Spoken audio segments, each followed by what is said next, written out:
The door crashed open like a thunderclap, splintering the frame as my husband, Mark, stormed into the hotel room. There I was, tangled in the sheets with Alex, my lover of 6 months, our bodies slick with sweat and secrets. Mark's face twisted into a mask of raw fury, eyes bulging, veins throbbing in his neck, as he roared, "You filthy whore." The word hit me like a slap, but it was the cold, calculating glint in his eyes that chilled me to the bone. He didn't lunge at us. Instead, he pulled out his phone, snapping photos with mechanical precision, capturing every humiliating detail. Alex scrambled for his clothes, stammering apologies, but Mark just laughed, a hollow, venomous sound. "Run, you coward. But know this, I'll destroy you both." As he turned to leave, his parting words seared into my soul. "You thought you could betray me? Watch as I burn your world to ashes." In that moment, the life I knew shattered, and the nightmare of his revenge began. Mark had always been the steady one in our marriage, the reliable engineer who built bridges by day and our home by night. We'd been together for 12 years, married for 8, with a cozy suburban house, 2 kids, and what I thought was a comfortable routine. But comfort bred boredom, and Alex, my charming coworker, ignited a spark I'd long forgotten. Our affair started innocently enough, flirty emails, stolen lunches, escalating to passionate nights in seedy hotels. I justified it. Mark worked too much, paid me too little attention. He deserved this, I told myself. But when he caught us that fateful evening, the illusion crumbled. The next morning, I woke to an empty bed and a pounding headache from the wine Alex and I had shared. Mark was gone, but his absence felt ominous. I rushed to our home, heart racing, only to find the locks changed. My key scratched futilely at the door as neighbors peered from windows, whispering. Panic set in. I called him repeatedly, but he didn't answer. Instead, a text arrived. "Check your email." Attached was a divorce petition, cold and clinical, citing adultery with irrefutable evidence, those damning photos. But that was just the opening salvo. Mark's revenge unfolded like a meticulously engineered demolition. He started with my job. As a marketing executive, my career was my pride, but Mark knew the company's CEO from college. Within days, rumors spread, anonymous tips about my unprofessional conduct, backed by edited emails from my affair. I was called into HR, shown evidence of misuse of company resources for our trysts. Fired on the spot, I stumbled out in tears, my reputation in tatters. Colleagues I'd called friends turned away, their eyes full of judgment. "Slut," one whispered as I passed. The humiliation burned, but Mark wasn't done. He targeted our social circle next. Invitations to barbecues and playdates dried up overnight. Friends I'd known for years unfriended me on social media after receiving packets in the mail, printouts of my explicit text with Alex, complete with timestamps. Our kids, Emily, 7, and Jack, 5, were caught in the crossfire.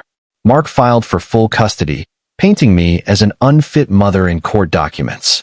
"She's unstable, immoral," his lawyer argued, waving those photos like flags of war. The judge's stern gaze made me shrink. I begged for visitation, but Mark's evidence was ironclad.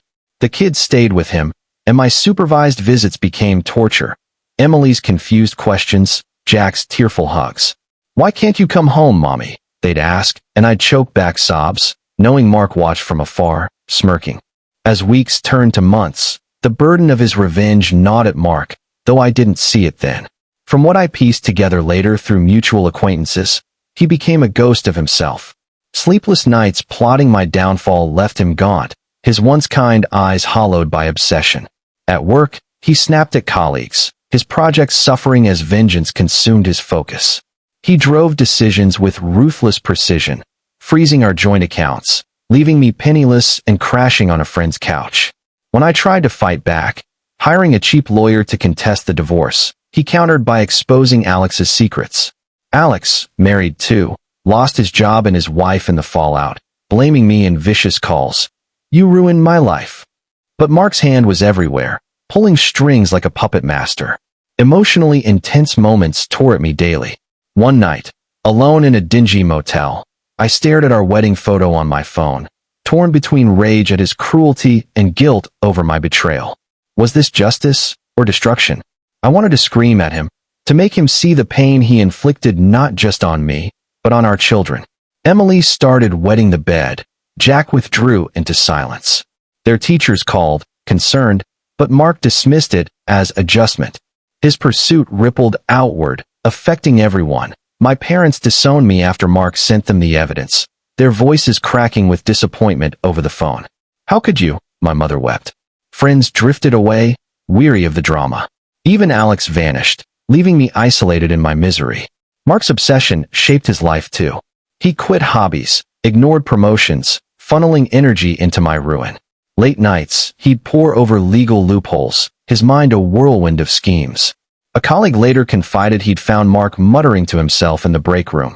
She'll pay. They'll all pay. The revenge ate at him, driving him to extremes, like hacking my social media or paying someone to, posting altered images that made me look deranged. Job applications were sabotaged. Potential employers received tips about my instability. I spiraled into depression, begging strangers for mercy that never came.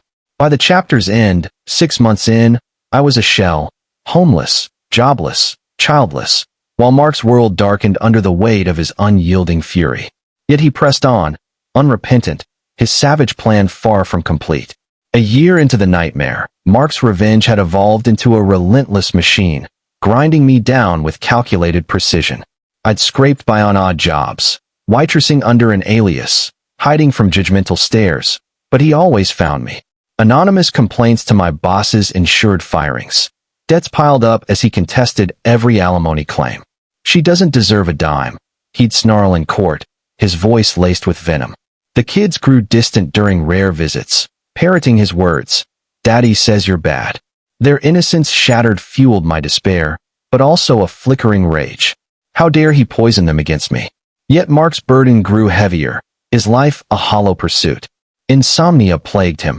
He'd pace his empty house, replaying the betrayal in his mind like a looped video. Friends urged him to stop. This is destroying you too. But he waved them off, eyes wild. Justice demands it, he'd mutter, though doubt crept in during quiet moments. Intense scenes defined our fractured existence. One stormy evening, I confronted him at our old home, pounding on the door until he opened it. Rain soaked me as I screamed, "You're killing me. Is this what you want?" He loomed in the doorway, face twisted. "You killed us first," he spat, slamming the door. Inside, he collapsed, torn between the justice he craved and the destruction it wrought. His health faltered, high blood pressure, anxiety attacks, but revenge drove him onward. He escalated, leaking my affair details to tabloid sites, turning me into a viral cautionary tale. Comments flooded in. She got what she deserved. Humiliation peaked when I saw billboards in town, anonymous, but I knew his handiwork, featuring blurred photos with captions like, "Cheaters beware." Strangers recognized me, hurling insults in stores. My mental state crumbled. Therapy was unaffordable, isolation absolute. The pursuit ravaged those around us. Emily developed behavioral issues, lashing out at school. Jack clung to Mark obsessively. Mark's parents intervened once, pleading, "Let it go, son," for the kids. But he exploded, accusing them of siding with the enemy. Family ties frayed. His sister stopped visiting, weary of his monologues. At work, demotions loomed as his obsession distracted him. Yet he innovated his torment, forging documents to tank my credit, ensuring no loans or housing. I lived in my car briefly, begging food banks for scraps. Emotionally, I teetered, nights of weeping, days of numb survival. A raw confrontation came when Alex resurfaced, suicidal, blaming our affair.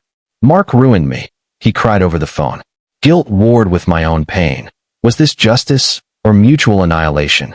A turning point arrived not in kindness, but in an unexpected truth. During a court hearing, a private investigator Mark hired revealed I'd been faithful before Alex. Our marriage's cracks stemmed from his neglect too. For a fleeting moment, doubt flickered in his eyes. Was revenge worth this? But he shoved it down, redoubling efforts. No peace questioned, only deeper entrenchment. He isolated me further, paying off my last friends with evidence of my manipulations. The kids suffered most. Therapy bills mounted, their drawings dark and angry. Mark's life shaped into a revenge-fueled prison. No dates, no joy, just endless plotting. The climax built to a savage confrontation. 2 years in, broke and desperate, I ambushed him at his office parking lot. "End this," I shrieked, lunging with a desperation-born fury. He shoved me back, eyes blazing. "You begged for mercy? Here's none." In the scuffle, security intervened, but not before he whispered, "I'll never stop."